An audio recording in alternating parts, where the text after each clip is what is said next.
a goal for us and for me personally as well is to reach out to the students who've been accepted and say like, if you need anything, I'm here for you. I want to meet you. I want to explain the program. I want you to meet the students you'll be studying with, to meet the some of the faculty here. Let me sell this program to you even more, get you excited about it, and talk to you more specifically about the courses.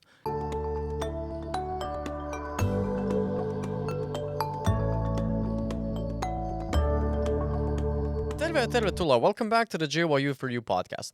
My name is Irfan Durmic and I'm your host with the most glasses. Today we're joined by the program coordinator of the International Master's Degree Program in Music and Science at the University of Jyväskylä, Marc Thompson. Marc shares his story with us, how he originally did a bachelor's degree in music and technology in Canada, then he moved to Finland in 2005 to pursue his master's degree at the University of Jyväskylä, from which he very naturally transitioned into a PhD program. Nowadays, he's a senior researcher in musicology at JYU, and he tells us a little bit about his research. He also shares with us what are the most important things he feels he has done for the program that he currently coordinates, what are the favorite classes he gets to teach in musicology, i.e. in music and science, and he also shares a message for all of our newly accepted and admitted students. I hope you will enjoy. Cheers. Okay, so Marc, what actually brought you to Finland? Was it, Canada, Finland, relatively similar weather? What was it? What was the... I don't know if it was the weather. My bachelor's in university was in music technology, and during the last year, I was kind of interested to see how I could apply music technology to something. I'd taken like computer science courses, but I wasn't that keen on it or really that talented. I took courses on studio work, like Mhm. being a sound engineer. I wasn't that keen or that talented in it either. So I thought, what can I do with this degree? And then I started hearing about this idea of music psychology, that music could be studied as a psychological kind of thing. That music had this whole psychological side to it, like related to music and emotions, like music makes us happy and sad. And I thought, well, okay, maybe this is a good application of technology. Let's see where this goes. And then I started looking, not really strongly looking for programs, but I had an ex-girlfriend who sent me uh, um, an email that had been forwarded to her, kind of like she was studying music education, and she sent me this email of this guy in Finland who was looking for students for his new master's program that he was Mhm. starting. So that was the first year that they were doing an international master's program in music in Finland. And I don't know if she wanted to get rid of me or something, but I got really excited when I read the kind of like the call. And yeah, it just really interested me. So the program was called Music, Mind, and Technology, and it incorporated music technology, which I had a background in, but with cognitive science and music psychology. So like kind of like how uh, music affects the brain, how how the auditory system Mhm. works. Um, so that really, I don't know, it just clicked with me. It just motivated me. And at the time, I was working in a special needs school as a teaching assistant. Um, and that was a really fun job. And I was like leading the choir at lunchtime. Cute. So the kids were so excited about music, and that really motivated me. And I'd worked in a special needs camp as well. So I saw like I was seeing firsthand like how music affected, People and kids. people and kids, but like people with differing ment like Abilities. abilities, yeah, with different physical abilities, different like Cognitive skills and yeah, whatever, yeah. yeah. So how music could affect people with different cognitive skills, different physical abilities, and so I was just kind of like putting all my experiences together, and this program seemed like the logical place to do it. And during my bachelor's honors thesis, I wrote something about music and movement, and also like expressive gestures in Oh. in piano performance. And my teacher there in Montreal had a lab where he was studying music and movement, and he had written a lot about music and movement studied with optical motion capture. So optical motion capture is where you put markers The body? on bodies. Like it's used, of course, that's how they do like all those computer animated movies like Lord of the Rings and now with Marvel, it's pretty much everywhere now in movies. And in biomechanics, it's used a lot. But like this is one of the few places where they were doing it with music. And it turned out that in Jyväskylä, they had a 3-camera lab here as well. So that really got me excited as well to come here. So I applied and I got into the program and fixed some things up. And I arrived in September 2005. Oh, okay, so a while back. Yeah. Just to, okay, maybe 3 quick things. So, first of all, why the interest in music and technology in general? Like, so when you did it in your bachelor's, what prompted you in that direction? During the bachelor's, I don't know. Why not? I mean, I went to I went to university with quite a big music program, McGill University. Oh, And it had it's known for like, there are different tracks that you can take, different majors. So, music performance, music theory, composition, education. And I was just looking, I was studying, I played music since I was about 11 or 12. And I was interested in pursuing music academically. And technology seemed like the easiest way to get in. And it was in a way, because like the faculty of or the School of Music at McGill really values like high level performance. So like I knew I wouldn't be able to get in on piano performance. So I thought maybe I'll try technology. And maybe they had less applicants or something. But I don't know why it interested me. I just thought it'd be a neat thing. Like I've always liked sounds, like not just music, but I like sound in general. I'm interested in different types of sound. And with technology, you can kind of like recreate sounds from the bottom up using techniques like sound synthesis, different types of modulations that you can do to create sound synthetically, and that's the basis of like synthesizers. So I was interested in learning about that, and while I was there, I got interested in doing like music production in studios. That didn't really pan out. However, I got I like the kind of like the workflow of doing music recordings. Like I liked setting up microphones, and I liked telling musicians where to stand. And it turned out that doing research with motion capture is a lot like doing those sound, recordings. a sound recording. Yeah, because you're working with tech, and you're like making sure that the cameras are in the right spots, making sure that the frame rate is right. You have to make sure that everything's set up for the recording. So just like doing music recordings, you quickly learn, as you do in like computer science, like garbage in, garbage out. So like if you don't set up the microphones properly, the recording won't be good, and there's not much you can do with it afterwards. Trust me. Yeah. I know. So I took that lesson to motion capture, and when I do motion capture recordings, that's kind of like my my starting point. Like, okay, I want to set up things well so that I don't have problems with the data afterwards. Okay, and Yeah. I do love kind of how I can see what you that you had like these variety of interests in a way, and all of them coming together in that program coming here in like 2005. Yeah, yeah. So do you remember what it was like just to kind of like because I guess back in like the early 2000s, neither Jyväskylä nor Finland were kind of like the destination in a way. So and how much has the place changed in like since 2005? How did you, or maybe let's go with this. In 2005, do you remember like just did you come here like in August, September? Was it like a nice time in the summer? Did you feel like nervous at all about coming to Finland? I was pretty nervous, but I was pretty excited as well.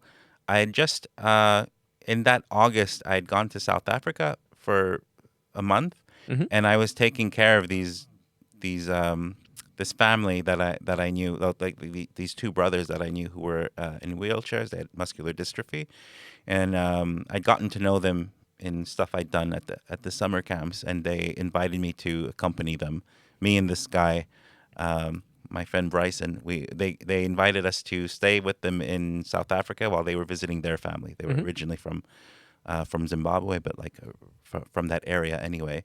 And we had this whole trip. So like the biggest point that the thing that made me most nervous is that like I had this trip to South Africa, and then I was coming back to Canada for like 5 days and then moving to Finland.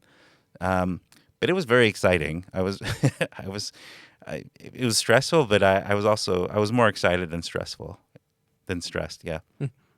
And has it changed? Um, Hard to say. It's changed like at the same pace that other places have changed. I guess like every place changes. Like I remember like I don't know, maybe like the cafes weren't as good as they are now. Uh, Maybe the coffee wasn't as good as it is now. Like I remember I'd go to Canada and that would be like a priority to bring back some Some coffee. some coffee because I didn't like the Finnish coffee. But now I don't mind it at all either. Maybe you got used to it. Maybe I've gotten used to it, but like I know I can go into a cafe and ask for like an espresso or something, and I'll basically get something that's decent. um, yeah, like it's interesting to see you know, the the buildings have changed a little bit, the stores have changed, but like I think it's like everywhere. Like there's so many malls around the world that are just dead, and like stores have closed and stuff. Yeah. So like that happens everywhere. I remember like the Coles supermarkets, like they used to have a different number of Ks depending on how big they were, which I found really funny. So like the standard supermarket was like KKK market, and I remember finding that really funny.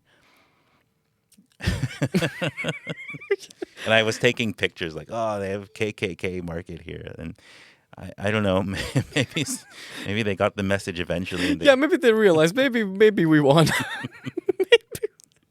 One is enough. maybe one's enough. Yeah, rather just have a market and a supermarket and we're good. Yeah. But I think it was also like in general, like the K group used to be called something else back like maybe 20, 30 years ago even. It's just like Yeah. stuff changes around all the time. But I do kind of get that vibe of like, everything has like this like slow gradual change, but maybe like the spirit of the place remains the same in a way. Yeah, that's fair to say. Yeah, the spirit's the same. Yeah, that's why it's hard to say if anything's changed, because it still feels The pretty same. much like it did when I moved here. Yeah, like I was surprised by I guess coming from Canada, like I'm much further south in Canada, but it's still quite wintry as well. Like the weather gets cold there as well.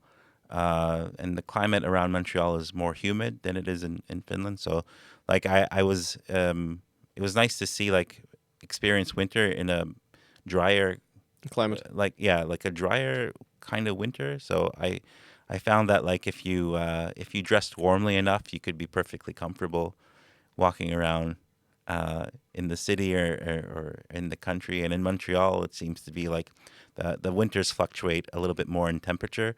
So it'll be like rainy one day and then freezing the next day. So like everything's a skating rink. I like to tell Finns that the winter in Montreal is a bit harsher than it is in Finland, but they don't always believe I agree me. with that. But like my point is that like the thing that really surprised me is how Finns they've built an infrastructure that really reflects the The climate society, that they're in, and that's not the case in Canada. And Canadians like kind of fight against the winter, and the sidewalks are very narrow wherever you are. So like having people walking and cycling on the same space is impossible. But here they've really they really know the environment, and like they've built the infrastructure to kind of like Handle that. handle that. Yeah, yeah, Yeah, that's something that I kind of agree with, especially with the whole like even if you're a little bit farther down south, the winters can be a little bit harsher than in Finland in a way. Since I did my undergrad in New England, and the Oh, yeah. winters I found them substantially more annoying than the ones in Finland. Yeah, 'Cause it's Yeah, exactly. So it's fairly similar to Montreal. Yeah. Montreal's quite close to New England. And you know, Yeah. Finnish winter is kind of like it's pretty consistent. There isn't like too much quote unquote thinking to be done, and the infrastructure is arranged in such a way that like I don't know, maybe I'm biased or whatever, but like it doesn't feel difficult or annoying in a way. Yeah. Versus like New England, I was like, oh my god, okay, great. Today is raining. Tomorrow it's gonna be a blizzard. Then it's gonna be I don't know Armageddon or whatever. Exactly. It's always changing. Yeah. Yeah. So when you got here in like 2005, were you planning for it to be a permanent stay? Did you have it No, all I, of I it? had like a 2-year plan, and that was it. I didn't know where I was going to go afterwards. I think I got excited to do a PhD pretty quickly after I came, but I guess at first I would have done it somewhere else. Mm. Kept moving, go back to Canada or something. I was interested in making contacts, international contacts. So maybe like I could have gone on in Europe or something. Yeah. So what prompted you? Because did you go immediately into a PhD program after? Yeah. Immediate. Yeah. Okay, so first of all, what made you decide? Because you said like you early on you felt like you wanted to do a PhD, but like what prompted you to do a PhD? The funding came. So Finland's just been like it's given me so much without me giving too much in return. Like I feel a bit guilty sometimes, but like I've been super super super lucky with the opportunities I've had here. Um, I remember like because we were the first iteration of this program. Mm-hmm. I think they had some extra funding for doing stuff, and there weren't many people in the department. So if the master's students asked for something, we basically Got got it. it. So like in the summer, I had an internship. For I went to I attended an international summer school in Belgium, Oh, okay. which was really fun. And I also got a bit of money to do some research during the summer. So like that's when I was learning the motion capture system, and we started collecting data from people dancing. And also for my own thesis, I was analyzing pianists' Mm. movements as well. So like people performing in different music related activities. So yeah, I got quite comfortable with the situation here, and then I met my wife about 9 months after living here, which was pretty nice. And yeah, by the time I was finishing up um, my thesis, Master's or PhD? my master's, sorry, yeah, my master's thesis, they'd been awarded a Center of Excellence. So this is the first Center of Excellence that I've Mm. been lucky to be a part of. First Center of Excellence was called Interdisciplinary Music Research. Mm-hmm. And so they were ecstatic. The faculty were super happy and excited, and they had some PhD positions. So like full 4-year PhD positions. And I told them, okay, can I have one? I don't remember like applying for it officially. It was so different then. It was like it feels like a fantasy compared to now. But like, I basically told them that I was interested, and my thesis advisor, told me something like, "Okay, if you hand in your thesis by June 1st, you'll Get a PhD. you'll get a PhD." So not even like applying or like no job interview, no like references or anything. 2007 was a good time, huh? Oh man. Ugh. It's hard to say this now because I know how difficult it's gotten, but it's nice to to reminisce about the good old days. And yeah, so I submitted. Nobody was really telling me whether I had a PhD position or not. And then I handed. I think I did my maturity exam, so like you had to do this The written exam, yeah. maturity exam when you handed in your thesis. So I did my maturity exam. I handed it to the professor, and like within 10 minutes, he graded it and said, "Okay, it's fine. So you'll be starting in September." and and I remember saying like, "I will," and he said, "Well, no one told you." And it was just, it was so comically and whimsically unorganized. But like, No, but see, I feel like that's awesome. I feel like when you do that type of stuff, spontaneously and casually, like brings up a good vibe, oh yeah, I enjoyed it. and it's I just felt right at home. exactly like you're gonna be like, oh, this is gonna be a super chill PhD. I get to do what's fun, and the vibe seems to be very appropriate. It was super laid back, and I love the community immediately. I got along super well with my advisors, and I enjoyed the course immensely, and I enjoyed the work a lot too. And I had a girlfriend, so it was a nice excuse to stay. So like it just seemed like the stars aligned, and I just said, okay, I'll stay for 4 more years, and uh, and over that summer, like they were so amazingly generous. Between the summer, I think, I think between the summer, I don't remember the timeline anymore, but like I think I presented my master's thesis at a conference in Montreal, and then I went to a conference um, in Sapporo in Japan, and I went to the summer school once more in Belgium. So I was doing all these like Just with the masters. yeah, Wow, nice. so tons of traveling, you know, and meeting new people. And I made great friends at these summer schools as well. So I ended up, I went to the summer school 3 times in Belgium, and then we hosted the same one in Jyväskylä for 3 years. So I was involved in this summer school for quite a long time. Are you guys still hosting anything? Any sort of like a summer school or Uh, conference or whatever? No, the network has kind of broken down a little bit. Mm. The people who were involved in it have almost all retired. So And then it's yeah, but those were great, and those were like when it really felt cool to be in Europe, because it was just like traveling to these different countries and different everything. countries that are so close together but also so different to each other, and it was amazing, like just like having Belgian beer with my professors, and it was good times. Yeah, so and I think in some sense that um, I've had as good a much a time. Like the good times haven't stopped really. Like I've enjoyed being here so much.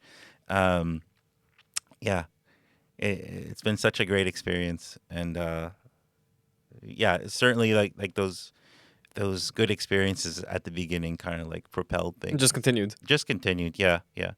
And then during the PhD, I had some really great friends where we shared an office together, Mm-hmm.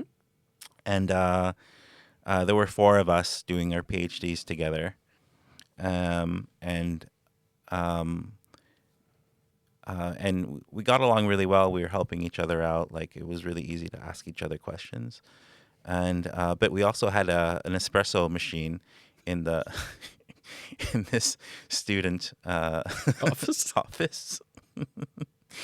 um, and a really fortunate consequence that our professor would come in and have coffee.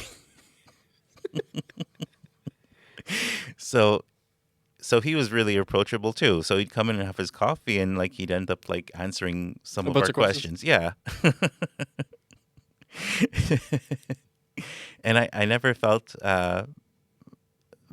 he was always really laid back, like letting us work at our own pace, pretty much. Like, yeah, he knew we had to do things. We had so much to learn. He knew we had to do things at our own pace, and yeah. So that was and that was all during the first Center of Excellence. So like we were PhD students, and they were also hiring postdocs and researchers. So the community was really growing even then.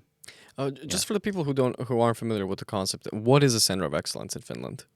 So these particular Center of Excellence is like a major funding given by the Academy of Finland, or now it's called the Research Council of Finland, and it's basically funding to form a center dedicated to Particular field. particular field that can last. I think the first one lasted 5 or 6 years, and now they're lasting 8 years. Oh, yeah.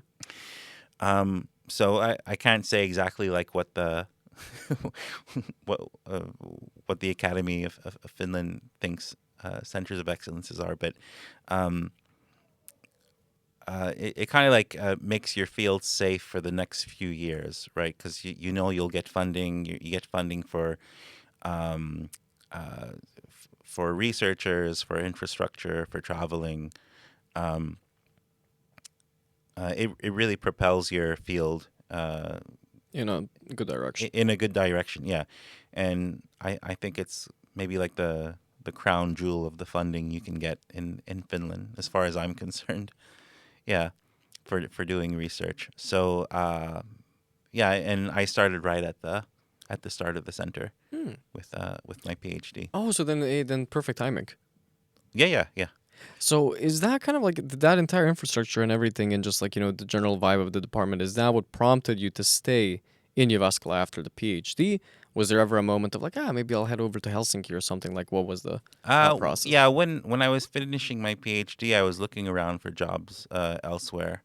Basically, the plan was to stay here. Uh, like contracts were kind of ending. I got a bit of funding to continue for a year or something. And then my professor, Petri Toiviainen, got funding to be an academy professor. So this is another big A funding big deal, yeah. that the research council gives. So for professors, they can dedicate a number of years to research, and they don't have to worry too much about like teaching or administration, or at least like those are lessened. Um, so he was running this international master's program, and then he selected me to replace him in those duties. So for 5 years, I was a senior researcher in this, with the main kind of doing research. I was a postdoc in his research. I was doing some research studies with him and other postdocs that were in his project, but I was also maintaining the master's program. Oh, okay. So that was the first time I was in charge of the master's program. Yeah, just I guess that would have been 2014. Like you said that actually. Yeah, 2014. Yeah, 2014 to 2018. 2018. Yeah. See, I help you a little bit with the timeline. Before we maybe transition into a conversation about the master's degree program, something I would love to know about is what are your current research interests? Like in a simplified version, I guess. Yeah. Well, yeah. Just to go on with the history. Yeah, this. Because it plays into it. So like the first center of excellence ended, and then there was this period where we had the master's program, and we were, but we lost a bit of our kind of like sources of funding, so there was a bit of a shrinking. So for maybe about 6 or 7 years, we were becoming quite a small unit again, like shrinking, and resources were getting a bit tight, and people looking for funding, but looking for their own funding, and then. But then we were awarded a new center of excellence in a few years ago, 2020 or 2021. So now we have like a new center that's lasting for 8 years. So my research is very much oriented towards that center of excellence. The new center of excellence is called MMBB, or Music, Mind, Body, and Brain. And the overall idea of the center is that it's studying music as an activity that humans do, but looking at music usage from kind of like from cradle to grave.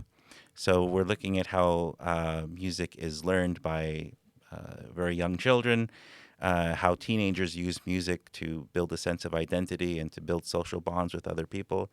And then we're looking at music as how it can be used later in life, as a source of as a source of well-being, and older people, we're also looking at how music can help people who have been affected by strokes or other types of illnesses. Um, and my research lies pretty much in, well, right now it's focused a bit on how teenagers are using music and how young people use music in their everyday lives. And I'm really excited to study this because music, the way that we use music has changed. It's changing. Uh, if you think of how we used music 20 years ago, I don't think I'm that old, but some people might think that I'm old when I tell them that I used to go to record stores with my $20 or something that I had saved up, and I'd have to choose one CD for the month. So like I had to think about it really, really hard. Then I'd buy that one CD and just like play it over and over again because I had a limited number of compact discs or something. Now, people listen to music in very different ways. You basically have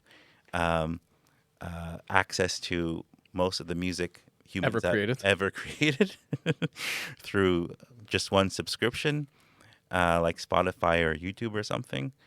So people have stopped purchasing music, but they started streaming music. So it's not about like owning the music anymore, but like you, gaining access to it, and also through things like TikTok, like social media. The way that we discover music has changed a lot. So I'm very interested in how young people are interacting with music currently. And when you're a teenager, you um, music serves a new role. So like when kids go to daycare or something, they might use music to learn some concepts, right? Like you learn the alphabet, or you learn how animal sounds are made or something like that. But when you're a teenager, music takes on this new role in terms of like forming your identity. So you discover what type of music you like. You discover you find people who like the same types of music, and you can start being defined by the music that you like. Are there any like probably a very dumb question, but I gotta ask the academic. Uh, when you're looking at like for example teenagers and the younger generations, there's always this fascinating thing of like some of them are going to be very much into like old school music, from 50s to the 80s, which I think is an interesting one. Some of them are going to be 90s, 2000s, and the others are going to be like very much in their whatever is being made in that particular year. That's what they're going to be following. Any conclusions that can be drawn from that just based on like what the teenagers are listening to music wise, what decade they're listening to? Is there anything that a person can just extrapolate from? Uh, I I'm not sure. I think like music styles have changed a lot since I was like a teen in the 90s. uh, like rock music isn't as popular as it used to be. Although I think people are still listening. If they listen to rock music, it tends to be like older rock music. Yeah, yeah, yeah. I mean, you still see tons of talented people playing guitar on YouTube or something. Um, like people have videos of them like shredding on guitar. Yeah. Well, can you rephrase the question? So basically, what I'm wondering is, for example, if you have a teenager Yeah. and they choose to listen to music that isn't part of their cultural generation, Yeah. can you make any like deduction based on that? Or is that not even something that you would be curious about? It was just something that randomly popped in my head. Well, what I find interesting is that now music is a bit timeless. This is a consequence of streaming music. It says when I was young, if I wanted to listen to something that was 20 years old, I'd have to go looking for it. It might play on the classic rock radio station, but like it was quite limited what had access to. And now I think like people have access to everything. I think now people have access to any music from any time. So like you could form. I'm sure young people are forming communities around music that isn't actually part of the popular culture, but it's something that's from their past. But they have as much access to it As that a- generation did. as they originally did, and as they have to like common music or like popular music now, or music being made now. I have a nephew in Canada who's a really good guitar player, and he gets annoyed because he can't find anyone to play music with because he only listens to music from the 90s, which is really strange. Um, and he's recording albums by himself. He does all the instruments, and Wow. he's like 15, but he's so into it. Um, I don't know what to make of it. It's just somehow that music spoke to him, and he's dedicating a lot of his time and his energy with and forming an identity around that music.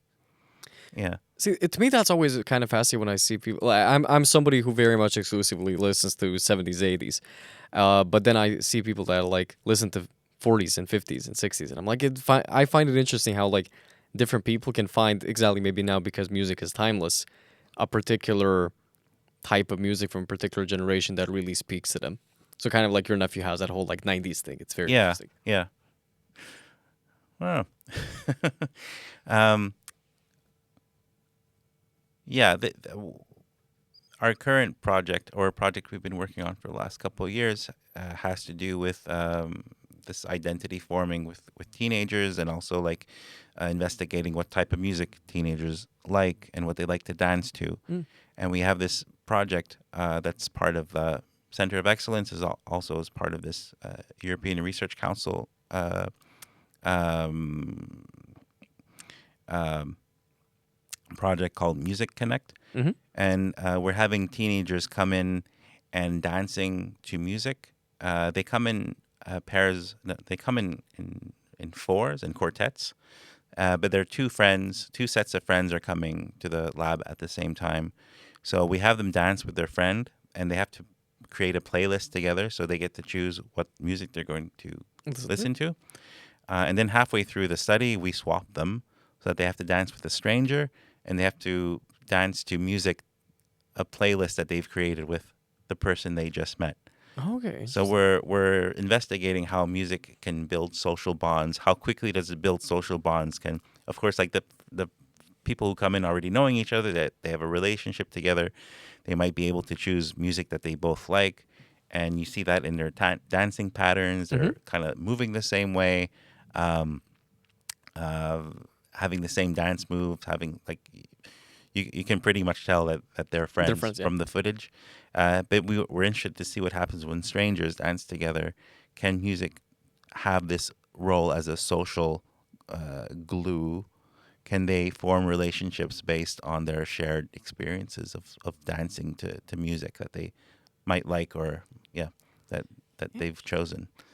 Uh, have you guys looked at people like? Do you think language matters in that case? Like the language of the music they're listening to. Uh, Like for example, let's say it's a yeah. So mixed playlist. you were asking, yeah, we were talking about like what people listen to these days. Yeah. The playlists are pretty mixed. Yeah. Um, like for now we're in Eurovision season, so like a lot of songs I'm sure are coming from Eurovision, you know, artists. Yeah, yeah. Maybe they're picking their favorite Eurovision contender Candidate, yeah. candidate. Yeah.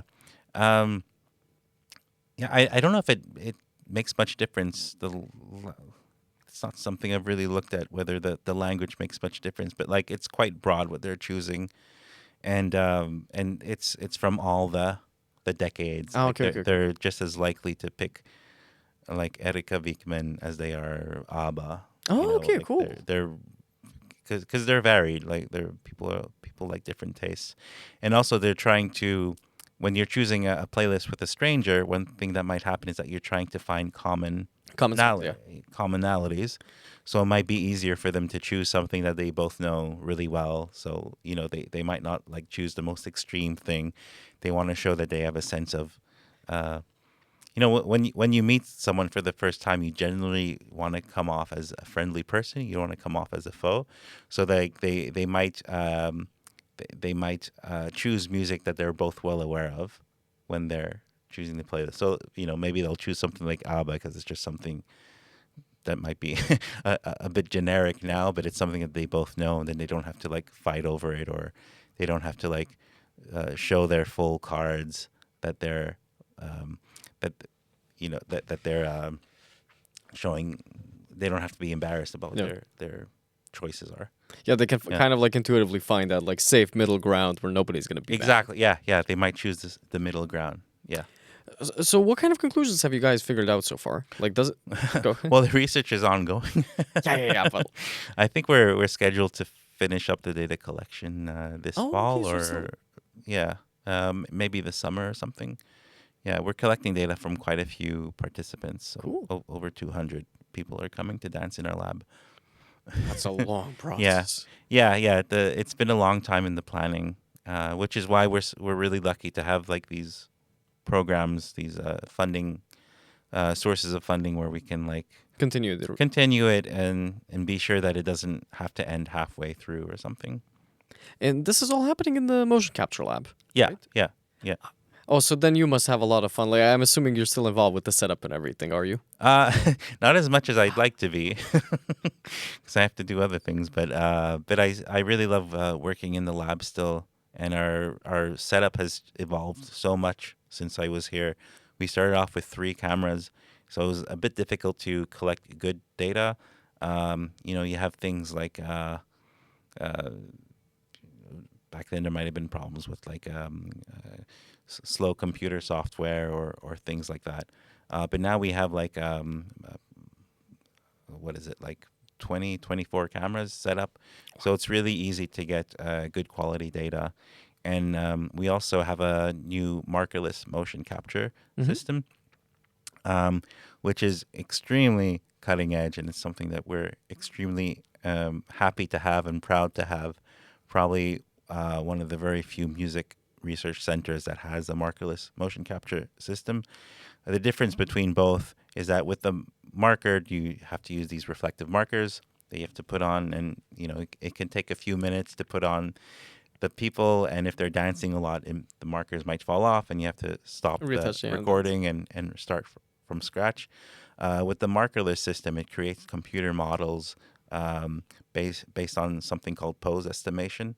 So it creates the models after the fact, Nice. and it does a lot of like processing to form these models of the people dancing, but then the analysis is just the same. Um, so with the markerless system, you don't have to put on the markers before they start dancing, so it's much easier to get people into the lab. Yeah, it's a much quicker process and It's, easier. yeah, it's a much quicker process. So like it's more computationally intensive afterwards because you have to wait for all the data to be processed. But it's much quicker to get people in and out of the lab. And because we do research with people who might be disabled, I mean, some projects, not this project, but like there are other things doing In the lab. looking at people who might have autism or people who might be really uncomfortable in this type of lab environment. Not having to put on the markers makes it a little bit easier for them, hopefully, to be recorded. But that's also really nice to hear that like you guys do have like a wide variety of projects with like different people and different groups and whatever, and that there are all these abilities to kind of like accommodate and make certain things a little bit easier, both for you guys as researchers and also like the research subjects. Yeah. So maybe going in a slightly different direction, but still kind of related to the research aspect. How international is the entire like Center of Excellence?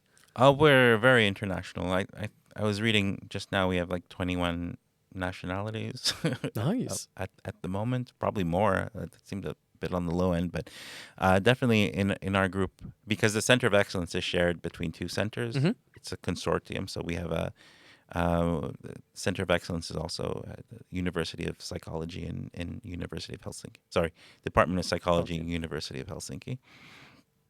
And with the center, we've been able to recruit lots of postdocs and doctoral students from around. Yeah, we're quite international, and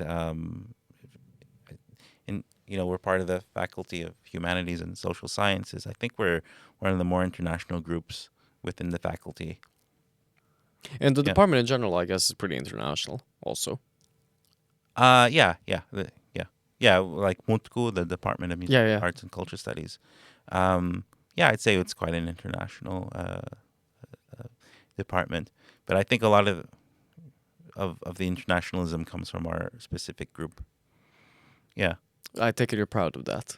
Well, it's Yeah. nice to work with a heterogeneous group of people. I think it enables like, a better ability to actually generate creative ideas. Because everybody's gonna bring a little bit of their own aspect into the story, and then you have a higher chance of like generating some new ideas with each other. Hopefully, yeah. I That's the mean, I think that can happen in a homogeneous homogeneous, yeah, group yeah. too, as well. But yeah, I could see that being a benefit as well. I mean, I just enjoy the social aspect of hearing about different people's Oh, experiences, and like if someone wants to bring in food from their country, like we get to get some, get some snacks that we might not usually eat. So okay, that's yeah. always a bonus. Yeah, I mean, I think as a research field, it's mm, um, yeah, I think the researchers are quite alike in terms of like having some uh, high level of research methods. So like we're I don't know. There are lots of differing ideas, but that also comes from the fact that it's very multidisciplinary, and people have different types of training. So well, the different cultures can play a part, but I think also the fact that we're so diverse in our training. Like I'm from a music tech background, but other people are from a purely psychology Mm? background. People are from a more humanistic background. I think those things um, uh, help the sharing of different ideas. Yeah, just like the Yeah, diversity of ideas and backgrounds and skill sets. yeah, yeah, Yeah, good. yeah, Uh, okay, so at some point you also mentioned in our little conversation that like there are other things that keep you busy. And one of the main things that I feel like probably keeps you busy nowadays is the fact that you're the program coordinator of the International Master's Degree Program in Music and Science. yeah, So, when did you start in that role? That has been because I mean this is the first generation basically is going to graduate relatively soon, yeah. right? So I already had a lot of experience in the previous master's program, and then we didn't have uh, we didn't have one for a few years international program, and then um, I guess the faculty changed its mind, or it's changed its opinion about it, and it started valuing international students much more. And through some work and some tough negotiations, my colleagues were successful in getting the faculty to grant us some international places within our existing musicology program. So the musicology master's program was only in Finnish, Mm-hmm. and now we were allowed to start accepting some international students within that program. So I don't like to say that like it's purely an international program, yeah, but it does have we do accept international students into it. Yeah, and I guess that started in the first intake was 2023. the 20 yeah, probably 2023 was the first intake, and right now the program in total accepts 20 students per year.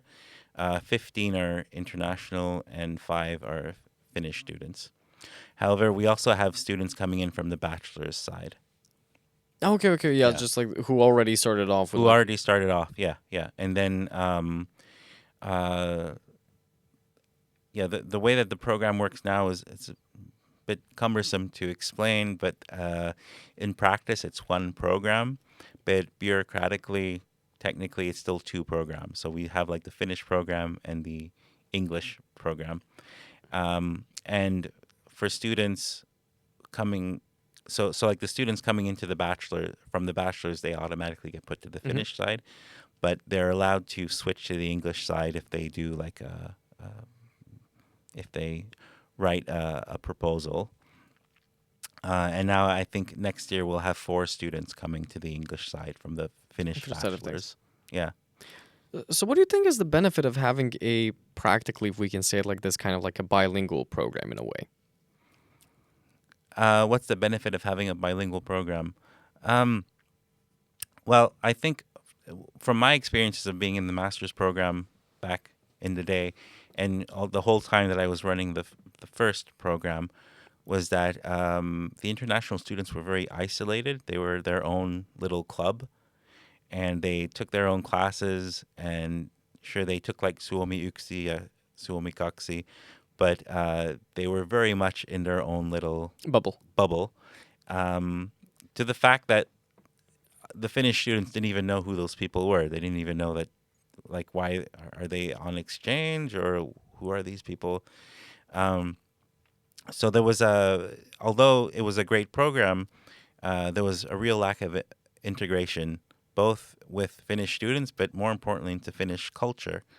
Um, and they didn't really, for example, like they would learn concepts relevant to them in English, but they wouldn't learn the Finnish words for them, right? They were going to like standard Finnish courses.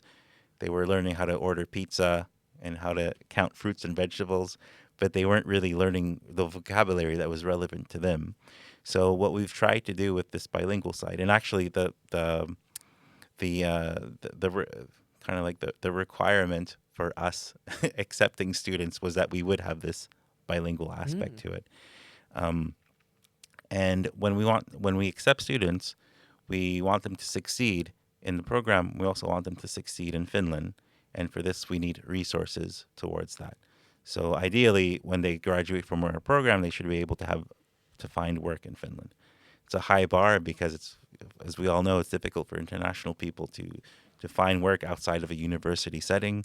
The language is the biggest case there, but I think also if you feel culturally as a outsider, that can be difficult as Yeah, it can well. make it very difficult. Yeah. So what we did is that we started a new module with Movi, the former language center, with some great collaborators there, excellent to work with, and we have created a series of courses that aren't really language courses, but they're more like communication courses, and they focus on working and communicating in multilingual groups and in intercultural groups.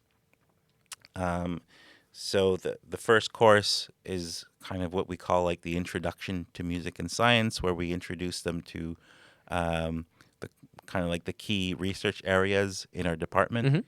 And they also do like group work. And then there's a project management course where they're doing a bit of research communication, of communicating their research ideas to each other. And then we have the seminars, so the master's seminars, which are integrated as well with these modules for academic writing and thesis writing support. And what I think the students get is that we've tried very hard to make those courses from that module bilingual, in the sense that both languages are used during the sessions. And international students are, although they might not understand everything, they're exposed to like people speaking in Finnish and using it in comfortable, natural ways.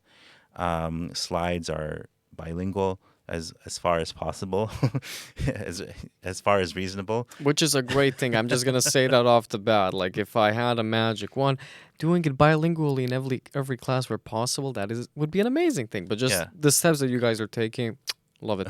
Well, it's been a learning process. Like at first, it wasn't sure. Like, are we really going to do them bilingual? Like everything has to be translated one to one, and that's not the case at all. Like, but the idea is to expose these international students and the Finnish students to like different cultures, different ways of thinking, different ways of doing things, and also um, to when the slides are bilingual and we're using terms in Finnish, we're teaching the international students some vocabulary that's relevant to them. It's not just like things that, fine, of course, it's important to learn Finnish in the common sense, but it's extremely useful to right off the bat, In your own field. yeah, in your own field. Like, why wait? You can learn you can learn the word for music psychology or music perception as you um As you take a course on it. yeah, as you take a course on it. Yeah, why not? Yeah. Hey, actually, speaking of courses, how many of them do you get to teach within the program? I teach quite a bit. It's I always have trouble counting. I think it's like 6 or 7 per year or something. So it's quite a bit, but I get a lot of help. A lot of courses are taught collaboratively. Oh, I okay. teach them with colleagues. Sometimes I'm the responsible person for the course. Sometimes it's someone else responsible for the course. And I'm teaching at both the undergraduate and the Graduate master's level. Oh, level. cool. Yeah. What has so far been your favorite course to teach? I like teaching music and computing. I think Mm-hmm. that's a lot of fun. It's kind of like the field that I was studying when I was in Undergrad. university myself. So, and it's not something I get to do much in my research, but I get to revisit it through teaching it. Um, yeah, I really like sound synthesis, like making sounds synthetically through algorithms. I think that's a lot of fun, and I get to show students how that works. And I guess the trick is to try to make it relevant, try to make sure that they learn some transferable skills. The subject can be interesting in and of itself, but um, it's always better if it's transferable to something else. Like what skills is the student learning that they can use in their jobs? If they're doing some other type of job, what skills from this course will they be able to transfer over? So, and I also teach the first level music technology course, Oh. which is really fun, and that's more a bit more into like editing, maybe what you'll be doing with this podcast later on, which I really like to teach. And this what I was talking about before about like um, I'm really interested in this idea of how technology is informing how we use music in our everyday lives. So the technology from 20 years ago is different from now. So the music technology course at the candidati level isn't just teaching them technical skills, but it's also teaching them to think about technology through a sociological lens. How is technology affecting how we behave with music and how we think about music?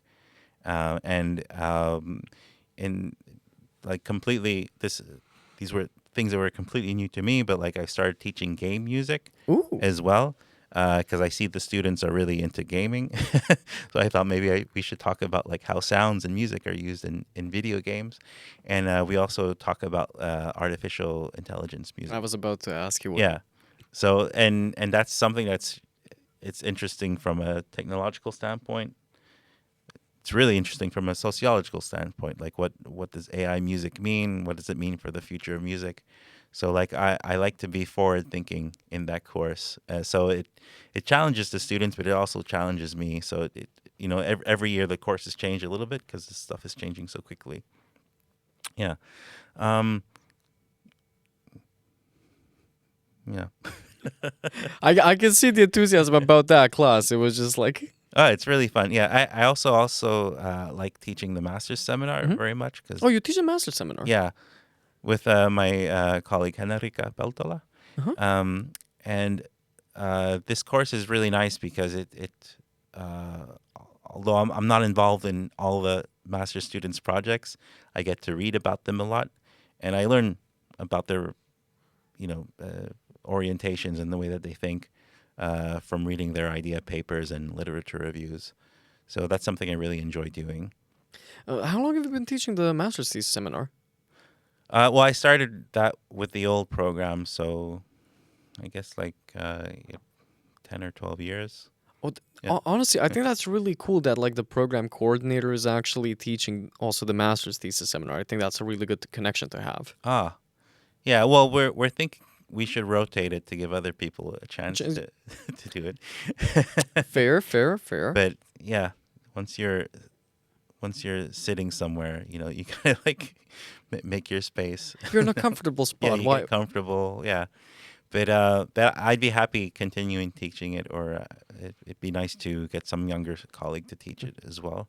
I think it's good at least like right now, since this was basically the first generation that came in of this new master's degree Yeah, program. I think it's kind of good that you're close enough to their entire thesis process, because at the end of the day, it's going to inform a lot what you might do in the future as the program coordinator and what you might want to change about certain things. yeah, I think yeah, it's good. yeah. It's good to take the lead from the students to a certain extent, Yeah, yeah, and yeah. see what they're interested in doing, and that can like maybe yeah, like the this music and game thing. It's not something I'd ever really thought about, but I thought, well, the students like it. Maybe maybe there's something here. I will say though, some of the game music that has been created in certain video games, it's like, wow, better than like most movie scores nowadays. Yeah, yeah, yeah. It's gotten very sophisticated. In general, Yeah, I think like the gaming industry is kind of like this fascinating beast, which started off as like, maybe this like side thing that people just feel, this is just like the thing for kids. yeah, And nowadays, when you look at it, I mean, it's informing the media that it was originally inspired by. Nowadays you do have a couple of those examples of video games being used as like the basis to create a TV series, a movie, or whatever. It's yeah. just, and I think oftentimes even like I'm not 100% sure. Somebody would have to fact check me on this, but like that one really popular game, The Last of Us. I think they actually just translate. They didn't make a new It's music the score. same score, I Yeah, I think. think As far yeah, as yeah. I know. Yeah, it's a great score. Yeah, I've never played the game, but I've watched the show. I haven't played the game. I watched the I show. watched the show and I was really interested to see how they, um, translated it to TV, and I did watch a few walkthroughs on YouTube of the game just to see what it was like. Yeah, same actually. Like I have to say, like half the time when I can't find like a good show that I would actually enjoy watching, I'm like, oh, what's a game? Find a good walkthrough, because it's basically like watching a really good movie. Oh, jeez. No, I'm dead serious. Give it a shot Yeah. sometimes when it's like, oh, you've already rewatched every possible show. You can a good walkthrough. Just make sure that it's without the commentary. The commentary can get annoying. Okay. Yeah. But one little maybe last thing about the program itself. What is something you're most proud of when it comes to the program over the last like 2 years? And what is another thing that you really feel like it's something that you want to work on? Oh, well, I think they're both the same thing. I think this bilingual aspect is something we're really excited about, very proud of, and we've worked very hard to do this, and without a lot of model to. I mean, there are a few officially bilingual programs in Finland. Some of them are Finnish and Swedish, and you mentioned. We spoke before about like the physics program. So there are a lot of programs that are bilingual in Oh wait, yeah. practice, in a way, right? Because if you have international colleagues or international instructors, they'll be teaching in English, and then okay, fine, it's an accidental Bilingualism. bilingualism. But the thing with our program is that we really the bilingualism is really a foundational aspect of the program, and when we've kind of been like creating it as we're going along, like creating it using our instincts and using our experiences, like my experiences and experiences from talking to my colleagues, getting ideas from them. But I think we're really onto something very special, and I hope it's a model that can be influential to other programs as well, and the faculty and the university. Yeah. Yeah, so that I think that's what I'm most proud of, and what could be improved. Um, I think for myself, I think I'd like to be more active in the in the process that students go through when deciding whether to come or not, because they can be accepted to the program, but it doesn't necessarily mean that they can come. There are lots of Factors. factors uh, for international students, especially outside Europe, like these large amounts of money that they have to show that they have in their bank accounts, um, as well as getting like residence permits and stuff like that.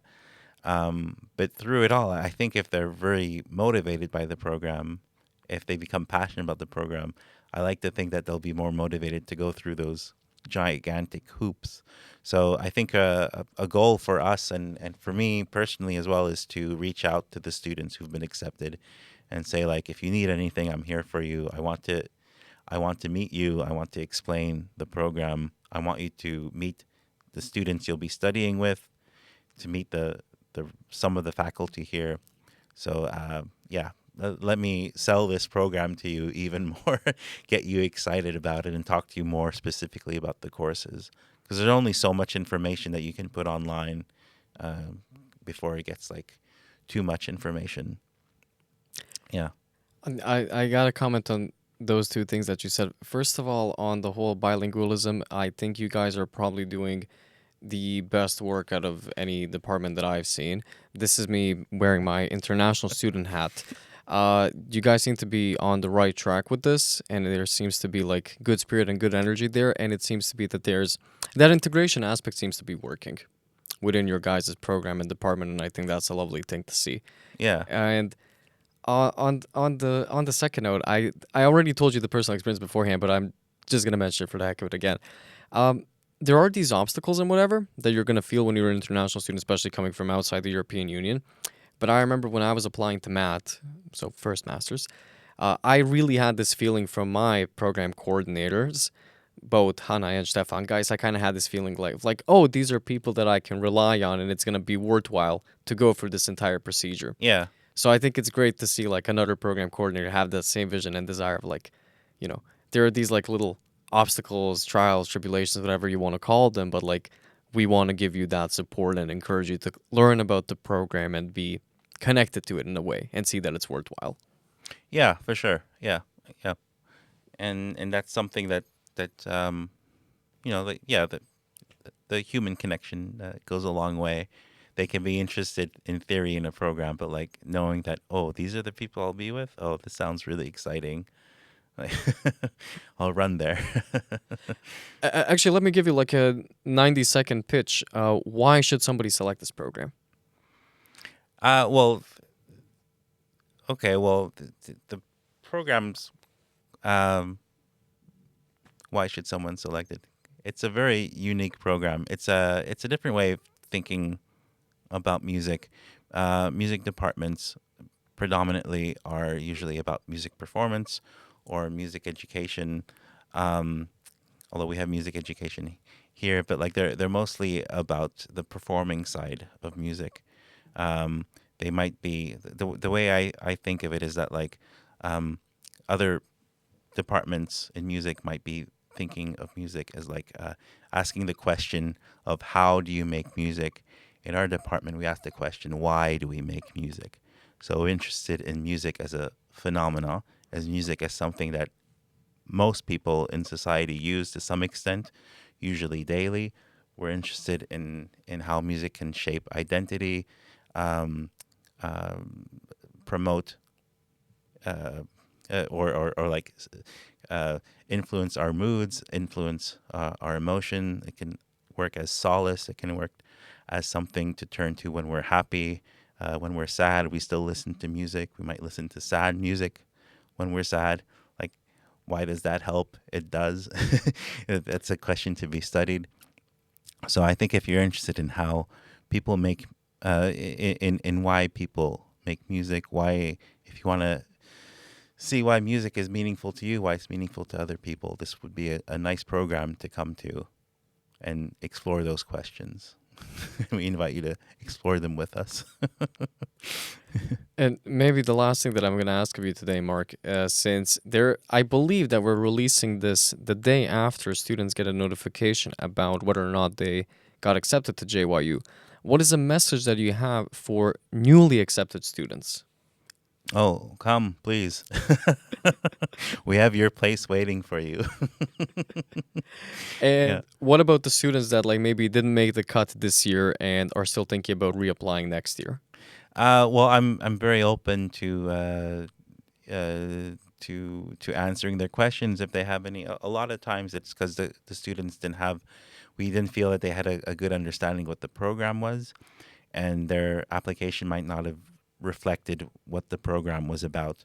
And we want to accept students that we think we can, contribute something to. So if the student application is something about that's completely different from what we're focused on, we'll feel that the student might be talented, but we have nothing to offer this student, so there's no point in you coming here. Maybe the student disagrees, so we might be able to. I think the important thing is like having a good understanding of what we're studying. Yeah. Understanding whether or not you're actually a fit for the place. Exactly. Yeah. So I think, and it's not a fit for everyone because, of course, this isn't going to be something that excites everyone. But if you think it's a good fit for you, we definitely accept applications, welcome applications, and we hope to hear from as many people as possible. Yeah. Well, hey, Mark, on that note, I think this is the perfect place to stop. I want to say it was honestly a pleasure talking to you. And I want to take you back to one thing that you said at the beginning. You said that you feel that Finland and Jyväskylä have given you so much and you feel like you haven't been able to give back to it. I want to say, I think you have. I think just by having this type of a conversation, taking the time and sharing a little bit of your own story, creating opportunities for students and presenting yourself as an available mentor and somebody who actually wants to guide these students on their Finnish journey, I think you've given back. Well, that's very nice of you to say. Well, on that note, I hope you guys enjoyed our little conversation. As always, if you want to learn more about the different programs at JYU, music and science in particular, check out the program description, the different notes. If you got in this year, congratulations from both of us. We hope you're going to be able to come here. If this year didn't work out, check if you were a fit. Maybe try again next year. And we hope you have a lovely weekend. Kiitos ja moikka. Cheers. Heippa.